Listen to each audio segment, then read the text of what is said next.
દહેગામ તાલુકાના ભૂતેશ્વરી ગામે છેલ્લા ઘણા સમયથી 2 જેટલા શિક્ષકો 1 થી 5ના વર્ગમાં અભ્યાસ કરાવે છે.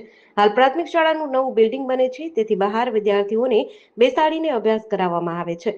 આ પ્રાથમિક શાળામાં લીલા લીમડાના વૃક્ષો આચાર્યએ પરવાનગી સિવાય કપાવી નાખ્યા છે અને તેનું વેચાણ કરી નાખ્યું છે. બીજી બાજુ લીલા વૃક્ષો કપાઈ જતા વિદ્યાર્થીઓ ક્યાં બેસે તે મોટો પ્રશ્ન ઉભો થયો છે. આ સ્કૂલના આચાર્યની વારંવાર રજૂઆત કરવા છતાં કોઈ સાંભળતા નથી એવી રજૂઆત કરી હતી.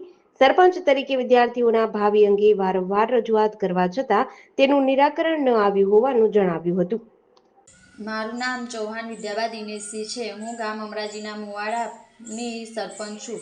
ગામ અમરાજીના મુવાડાના પેટાપાડા વિસ્તારમાં ભૂતેશ્વરી ગામે પ્રાથમિક શાળાના આચાર્ય દ્વારા સ્કૂલના કમ્પાઉન્ડમાં લીલા લીમડાના ઝાડ આવેલા હોવાથી તે કોઈપણ મંજૂરી વગર કાપીને વેચી મારવામાં આવેલા છે, જેની જાણ ગ્રામ પંચાયત કે ગામના આગેવાનો દ્વારા કરવામાં આવેલી નથી. વધુમાં સ્કૂલના બાળકોનું બેસવા માટે નવીન બિલ્ડિંગનું કામ ચાલુ હોવાથી અત્યારે હાલમાં બાળકોને બેસવાનો પ્રશ્ન ઊભો થયેલ છે, જે લીલા લીમડાના ઝાડના નીચે બાળકો બેસતા હતા.